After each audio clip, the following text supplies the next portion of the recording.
Saudações, querido aluno, querida aluna. Vamos voltar aqui no nosso estudo de funções. Na aula de hoje nós vamos conversar sobre função inversa, que é uma das tantas definições que nós vemos trabalhando nas últimas aulas, definições sobre funções. E essa daqui é mais uma bem importante. Bom, então para começar a nossa discussão, vamos pegar aqui, deixa eu dar uma apagadinha aqui no que já está escrito aqui.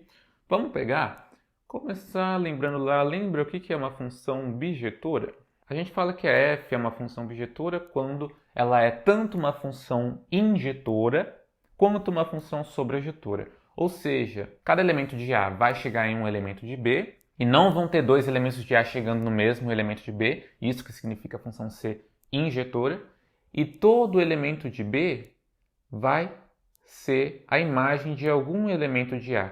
Ou seja, tem uma setinha apontando para cada um dos elementos de B e apenas uma setinha apontando para cada um dos elementos de B. Então isso é o que define para a gente o que é uma f ser uma função bijetora. Quando a gente tem aqui a f, uma função bijetora, a gente pode se perguntar o seguinte: e a gente não poderia definir uma função que faz o caminho inverso? Ou seja, que para cada elemento de B nos diz quem que é o elemento de A que está apontando para ele? Ou seja, se tem a f apontando de A para B, não poderia então definir uma função que está apontando de B para A, fazendo esse caminho inverso aqui? E adivinha só? Essa vai ser justamente a função inversa, o papel da função inversa. Então, se eu tenho uma função f de A em B que leva x na sua imagem f de x, uma função g que sai de B e chega em A e faz esse caminho inverso, levando a f de x, levando a imagem de um determinado x de volta para esse x, vai ser o que a gente vai chamar de função inversa. Então, a definição mais precisamente é essa daqui. Dada uma função f de A em B bijetora, denomina-se função inversa de f e é denotada por f a menos 1, né? Porque o menos 1 é essa notação para inverso. Então, a gente denota a função inversa de f como f a menos 1. A função tal que, se eu aplicar f de f a menos 1 de x, eu tenho o x. Ou seja, se eu pegar o x, calcular a f a menos 1 de x e depois calcular a f de x, eu volto para esse mesmo x, para qualquer x no conjunto B. E se eu pegar um x do conjunto A qualquer, aplicar f e depois aplicar f menos 1, eu volto para esse mesmo x. Que é isso que a gente está falando aqui. Ó. Se eu pegar aqui um ponto x de A, levar ele em B pela f e voltar pela f menos 1, eu estou voltando para o mesmo ponto. É a mesma coisa se eu fizer o caminho contrário. Se eu pego um ponto de B, levo ele para A pela f menos 1, depois levo de volta para B pela f, eu volto nesse mesmo ponto. Então, essa é a característica que define o que é uma função inversa. Uma função ela é inversa de uma outra quando as duas têm essa relação. Se eu vou por uma e volto pela outra, eu termino no mesmo ponto de partida. Agora aqui uma atenção para a notação da função inversa é o seguinte. Eu falar que a f a menos 1 aplicada em um ponto x é diferente dessa outra notação aqui, que é a f de x elevado a menos 1. Porque a f de x é um valor real aqui no nosso contexto. Se eu fazer ela a menos 1, isso aqui nada mais é do que isso. 1 sobre a f de x.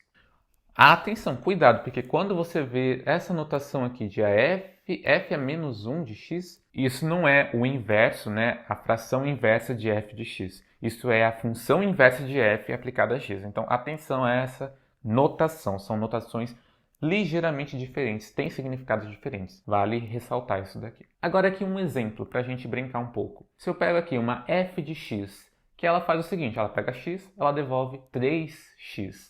O que seria a função inversa dessa f? Seria uma função f menos 1 de x, que nem está aqui, tal que, quando eu aplico f em f menos 1 de x, eu obtenho x. Isso, lembrando, é a definição, é a característica que define o que é uma função inversa. Se eu vou e volto, eu chego no mesmo lugar. Tá, só que quem que é a f de alguma coisa? Isso aqui é alguma coisa, é uma incógnita y. Quem que é a f de y? 3 vezes y. Então, 3 vezes o y. É o que está escrito aqui. Ops. É o que está escrito ali, 3 vezes y. Então, a f de f menos 1 de x é 3 vezes f menos 1 de x. Só que, por ser inversa, isso tem que ser exatamente igual a x. Então, se a gente dividir todo mundo por 3, a gente tem que a f menos 1 de x tem que ser igual a x sobre 3. Então, usando aquela caracterização de função inversa, a gente encontrou aqui uma expressão para a função f a menos 1 de x, para a função inversa da f. Então, se a função f a gente tem lá que é 3 vezes x, a função inversa é x sobre 3. O que faz sentido se a gente pensar quem que é a função f. A função f é quem entrega o triplo do valor que você deu. E quem que é a função inversa da função que triplica? É a função que divide por 3. Tudo faz sentido. E se a gente pegar aqui uma outra função, g de x é igual a 5x mais 7. Se eu aplicar g a g a menos 1 de x, eu ainda não sei quem é g a menos 1 de x. Mas eu sei que se eu aplicar g a g a menos 1 de x, eu vou ter 5g a menos 1 de x mais 7, porque a expressão da função g é essa. E isso vai ter que ser igual a x, porque é a função inversa. A gente está trabalhando com a função inversa, tem que voltar para o mesmo lugar. Então, se eu passar o 7 para lá subtraindo, eu tenho que 5g menos 1 de x é igual a x menos 7. Agora eu divido tudo por 5, eu tenho que g a menos 1 de x é igual a x menos 7 mais 5. Então, trabalhando com essa característica da função inversa, essa característica que nos diz que se eu aplicar f em f menos 1, eu volto para o mesmo lugar, eu consigo, nesses casos aqui, encontrar uma expressão para f a menos 1, uma expressão para g a menos 1. E aí, nesse acontece que a f possui uma inversa, a gente diz que f é uma função invertível. Note que nem toda função é invertível, nem toda função possui inversa. Logo no começo, lembre que a gente definiu uma função inversa só para funções bijetoras, porque se a função não for bijetora, nem todo ponto vai conseguir ir e voltar com uma certa unicidade. Então, se eu tivesse aqui dois pontos de A chegando no mesmo ponto de B, quando eu fosse definir a função inversa, saindo desse ponto de B, para qual dos dois pontos de A eu teria que voltar? Eu não saberia. Então, para a gente ter uma f invertível, ela já tem que começar por aí, ela precisa ser bijetora.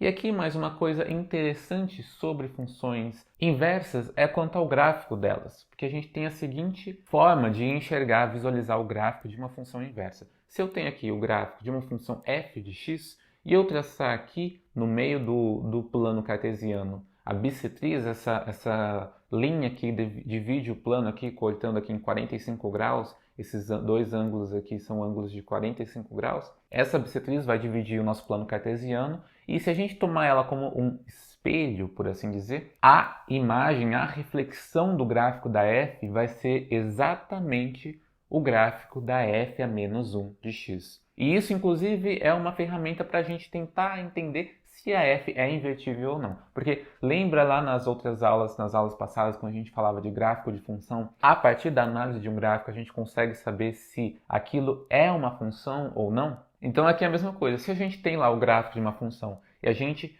faz essa reflexão pela bissetriz do plano cartesiano, a gente faz essa reflexão desse gráfico e a gente obtém o gráfico de uma função, a gente sabe que f é invertível. Agora, se a gente obtém um gráfico que não é um gráfico de uma função, igual a gente discutiu nas outras aulas, a gente sabe então que a f não pode ser invertível. Por exemplo, se a gente tivesse aqui o plano cartesiano e a nossa função é uma parábola ali mais ou menos. Aí eu pego essa linha que corta ali o eixo, essa bissetriz, e eu tento refletir essa parábola. Como que ela vai ficar? Ela vai ficar alguma coisa assim, ó. Né? Alguma coisa assim, mais ou menos. Eu tentei refletir. E aí a gente sabe que isso aqui não vai ser o gráfico de uma função. Essa reflexão não é um gráfico de uma função. Por quê? Porque se eu traçar uma linha vertical aqui, olha o que acontece.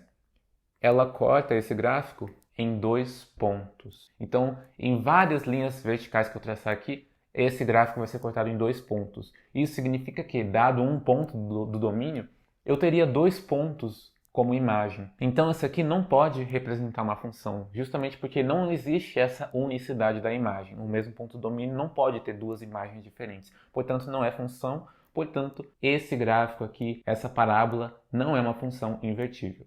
Diferente do que aconteceu aqui quando a gente tinha dois gráficos aqui. Um gráfico já era uma função bijetora, quando eu inverti eu ganhei uma outra função bijetora, o gráfico de outra função bijetora que é a sua função inversa, certo? Então essa foi a nossa aula sobre funções inversas, né? Inversa de funções. Dê uma revisada aí nas outras aulas de funções, porque na próxima aula a gente vai ter exercícios sobre essa parte de função. Função inversa, função composta e gráficos de funções e toda essa parte que a gente viu nas últimas aulas. Função sobrejetora, injetora, bijetora. Certo? Então, espero você na próxima aula de exercício.